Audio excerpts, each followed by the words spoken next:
Okay, we're all concerned about the problems that AI may create in terms of deepfakes, in terms of creating images or voices that are not of the people who appear in the videos and so forth. But Michael Caulfield has made the argument that while AI can generate a lot of false information out there, and certainly there's a lot of it out there, but it can also be used effectively to verify the whether that information is accurate and real. And one of the things he created a few years ago, actually, was the SIFT approach. If you'd like a copy of the slides, I'll put this in chat too. Um, Grab them because it does contain a link to his verifier, his deep research verifier, which works fairly nice, remarkably well, actually. Um, you can either scan that code, type in the URL, or again, just click on the link in the chat. It will ask if you want to add that to your Google Drive, and it should be safe to do so. I don't remember putting any viruses or anything in it, at least. Okay, so the SIFT approach is really simple. We're just going to go over it very quickly and then actually try his verifying tool. So he developed this. There's four moves corresponding to the SIFT: stop, investigate the source, find better or more reliable coverage, and trace claimed quotes and media to their original context. And just to go through each of those briefly, one of the things that happens is social media posts are designed to trigger emotional impacts, and we react more strongly when we have negative reactions. And certainly, this was really popular in the last election, the last few elections, actually, and it doesn't appear to be disappearing. And it's certainly become even more prominent on what used to be Twitter and many other social media platforms. And check to see if what you see is reputable. There were all these cases where Fox News were posting things a while back from The Onion and other satirical sites. So make sure that the site you're visiting is not something that publishes satire in general. Investigate the source is first look to see who the author is. Um, is the source credible? Is it the publication of a nonprofit or a research organization or some other reliable source? And if it's a news source, is it one that has been bought out by one political party or another, et cetera? Um, and who publishes the information? Okay, so that's the next step. And what are they trying to do? If there's some sort of organization posting some things out there, you may want to investigate what their organization is all about. And when he first came up with this, it was before we had chat bots that could automate some of this process. But and find better sources is trace it to the original source and see where the data originally came from. But one of the things he's done is he's created chatbots. One is in Claude and one is in ChatGPT. The ChatGPT one is a public one. And if you have the link, I'd encourage you to click on it. You'll have to log into ChatGPT, and I can put this in. Again, it doesn't require a paid account. A free account will work, which is one of the nice things about the chatbots created in ChatGPT. Um, and this is his fact checker process that basically automates that whole thing. And he keeps tweaking it and updating it. He's using the thinking version of ChatGPT because it does take a little bit more work to go through all the steps. And are there any claims that you would like to verify or to check? It has some sample ones, but any claims, things you've heard that perhaps you might want to investigate more deeply?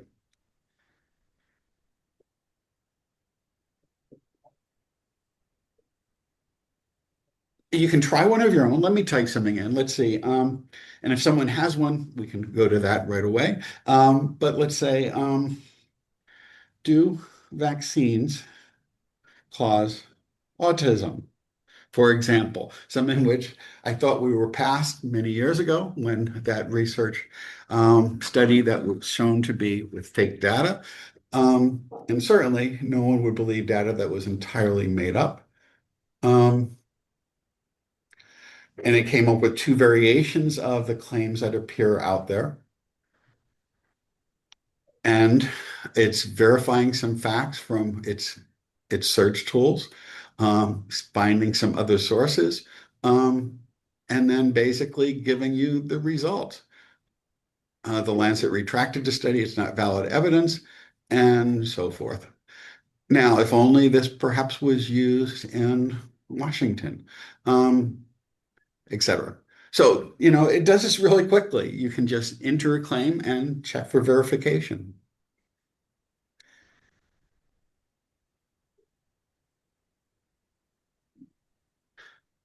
Oh yeah, that's a great one.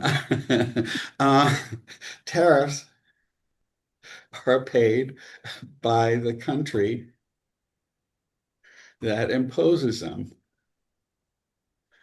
It may have to go back to the mid 19th century for some of the original source. Well, actually, for this argument, it would have to go back to the mercantilist period.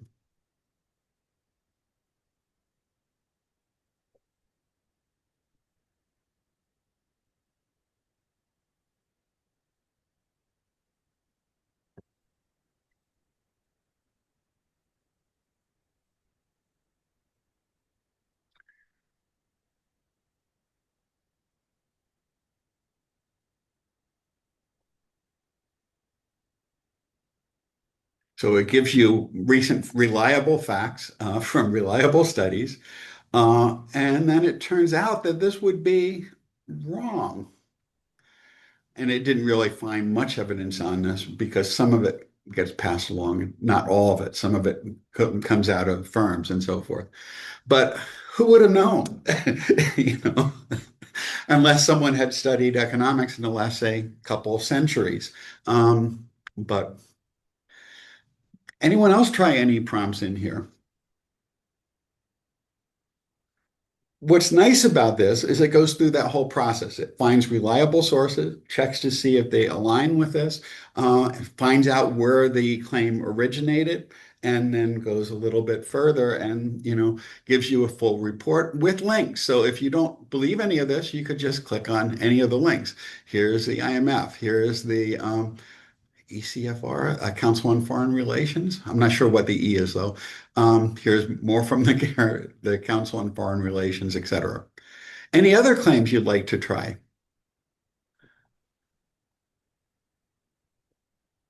So since we are on the tariff stuff, I figured maybe does President Trump really have a deal for Greenland? Maybe Iceland. I mean, I don't know which one he wants. Let's see. Has Trump reached, this will be more recent, but reached an let's say an infinite deal, wasn't it? Infinite That was agreement his words. on Greenland. Or though he did confuse it with Iceland because, green and ice are kind of similar.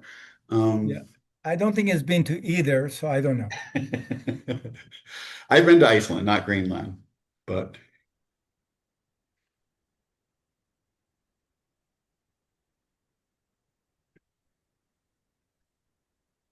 okay. So there's an agreement that he says there is a framework of a future deal or a framework of a plan or something similar. Sovereign. And it's true that Denmark and Greenland and so forth, and that he withdrew this at least for the day, or at least so far for the last 24 hours or so. And that NATO agreed is not quite supported. So no one else is basically, and you notice this was just from yesterday's news, which is kind of nice.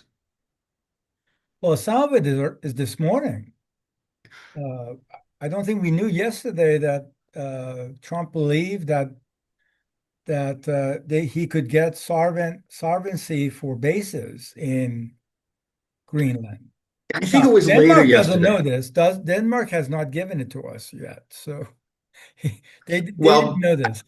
what he's basically is repackaging the agreement we've had for decades now, I think, and claiming it as a victory over the crisis he created without actually, alienating any of our allies. Any other claims you would like to investigate? Well, here's one that came up yesterday.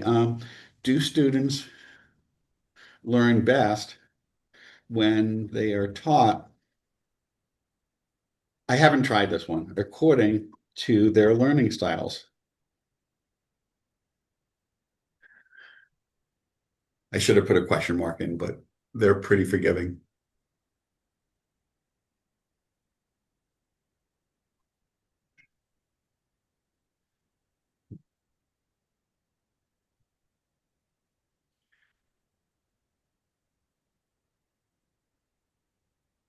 There's no robust empirical support.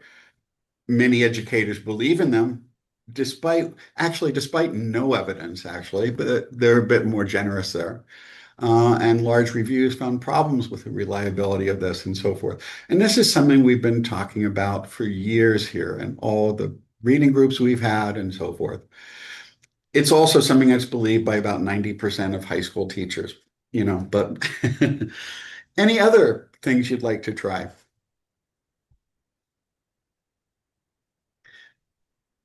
Now, in general, this method, by the way, is something that might not be a bad thing to teach students, especially some of our freshman students, and even sharing this GPT with them might not be a bad thing. But, we do want students to be able to evaluate, and we want everyone to be able to critically evaluate information they find on the internet and not just believe things that show up in their social media feeds. And, that's something that I think is a skill that society as a whole needs. And tools like this can be helpful because if you just did a search on, in Google, you get a much more diverse set of results that may not be as reliable. So, and teaching students to use tools, generative AI tools to critically evaluate information could be a really effective and productive use of AI.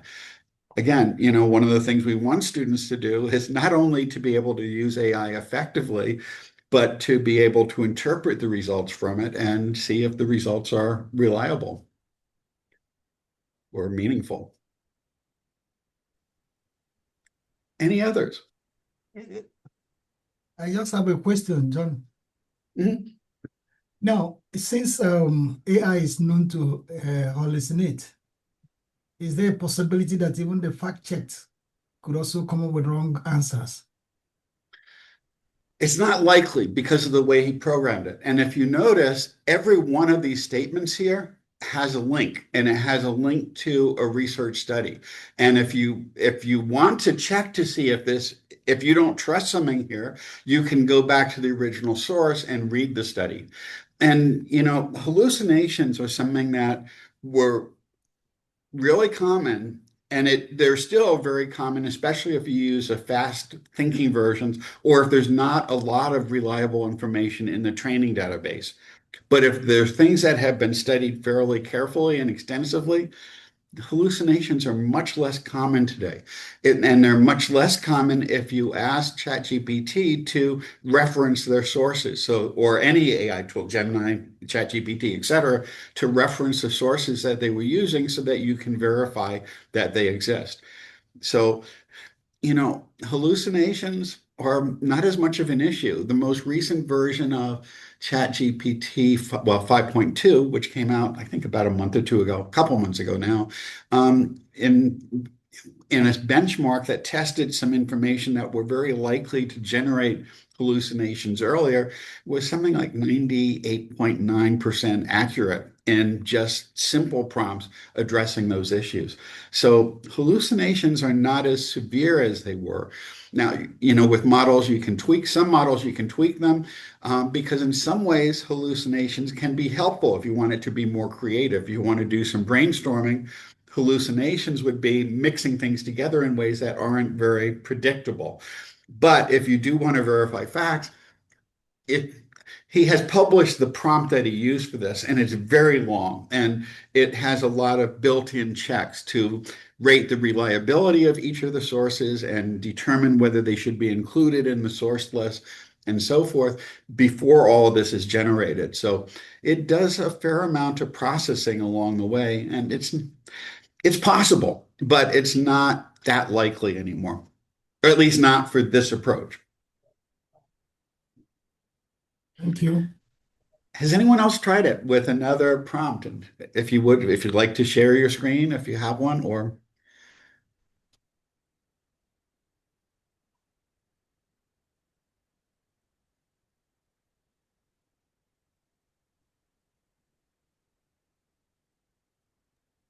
well, here's one. I asked, Oh, okay. did Renee Good try to run over Jonathan Ross? Okay. Do you have that up on your screen? Would you like to share it?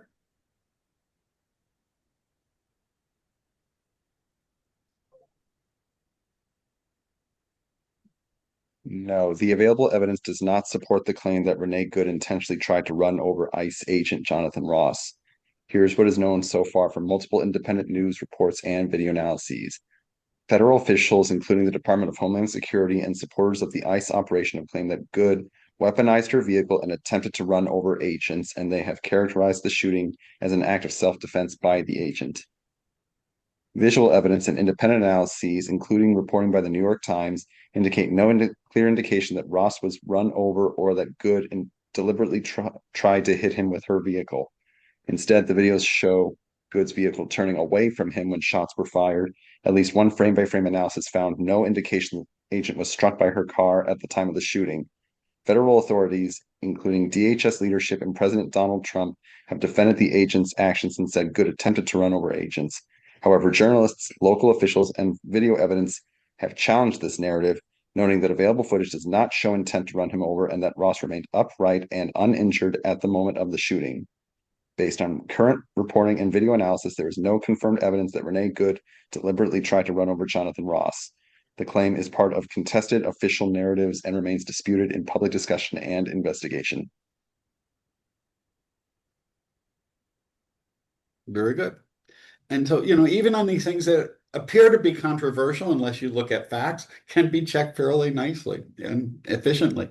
One of the things that was presented in one of our workshops earlier by someone else presenting on AI said, you can't ask AI about things that happened in the last year or two because their training database is over. That was true 2 years ago. That is no longer true. That they all have some built-in search capability. And as you've seen, it's able to answer questions that were about about things that were within the last 24 hours. And that's true pretty much of all the major AI platforms. But this one I think is particularly good, or this tool is particularly useful. Any other questions or thoughts on this?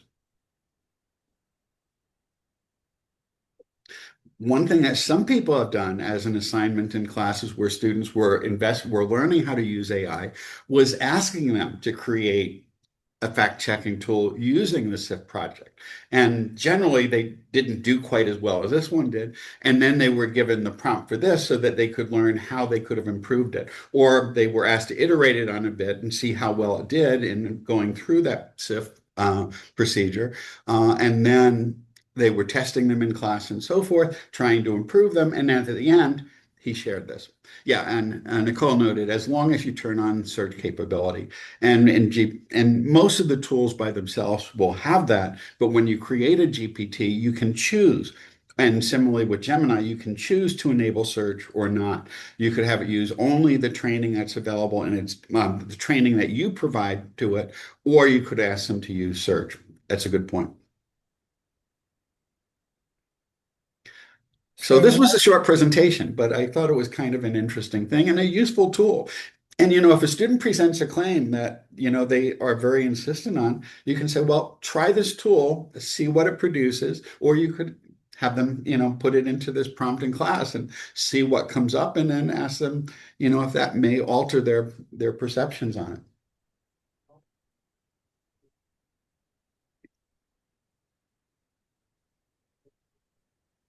So Okay, John, I wonder if you could ask it something for me. sure. Isabel did a presentation earlier today about perception of faculty and grad students about AI and potential implications on IP. Can we ask a question like that? Is that just that one survey of just 60 people, or is it much broader as a concern? Well, it will search more. What specifically? Well, She was talking about how faculty are so concerned about the IP implications that use of AI would bring about, or violations of I yeah, or access. maybe copyright violations. Maybe copyright would be a better way of putting it.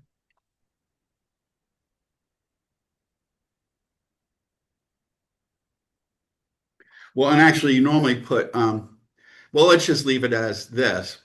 Most students, because it's going to evaluate this claim, um, and I'll put it in R there, are concerned. And let's see what it says. That was specifically for a group of people who are using AI for research, but That's right. it was a small sample, and I think they're still trying to get more data.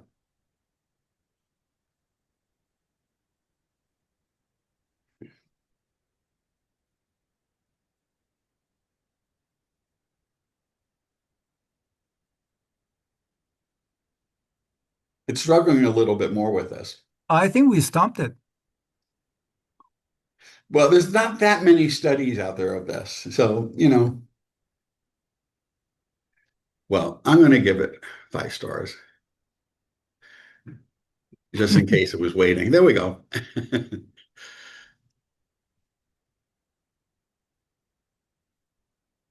Okay, so many or most. Well, 47% said that was pretty close to what she found, if I remember, I wasn't it? know that is. Wow. Then this is from a survey from EDUCAUSE, which is probably a much larger survey. And students are focused on these things. And yeah, 54% of Americans in general. It doesn't list the proportion there, but if you go to the study, you might. Um, so it so it's not quite most because it's 47%, but there's not as much information about student reactions because there haven't been as many studies on that specific issue. Yeah. Maybe a related question is, how about this? Most students are using AI for classwork.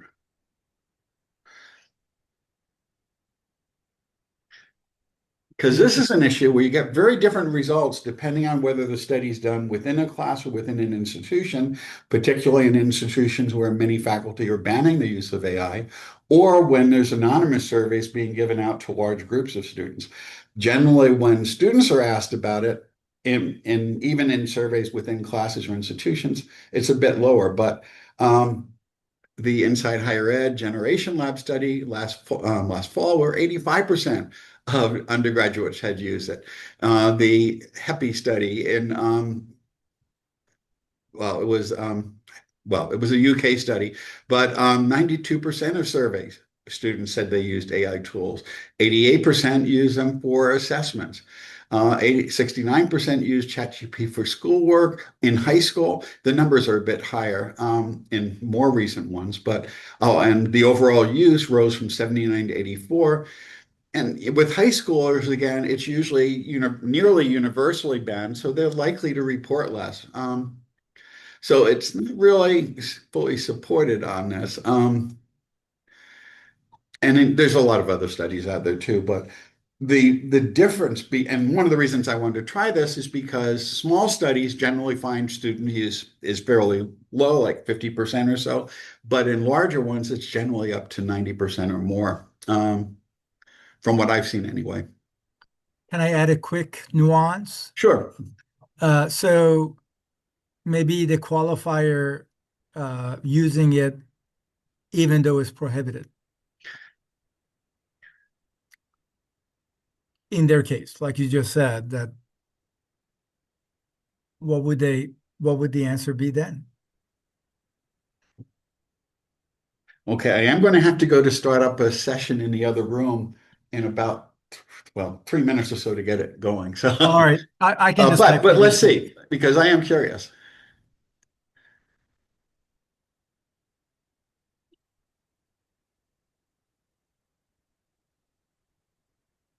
And you don't have to do it with the thinking mode. You can change that if you want quick answers, but the thinking mode is much more reliable because it does a lot more verification of the information.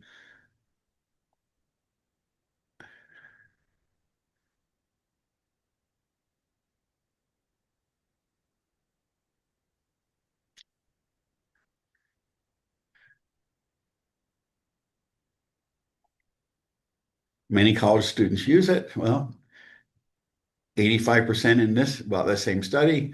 50%, this was in one of Titan's studies. This was in 2024 when use was much lower. 50% said they would likely continue it even if their institution or instructor banned it. And I've seen that sort of thing in a number of studies. So yeah, That's what okay. I would have thought. But I'm going to Yeah. stop the share and stop the recording and then go run to the other room and get that other All session right. going. Thanks, John. Okay, thank you. And play Thank you. with this thing. It's a nice tool.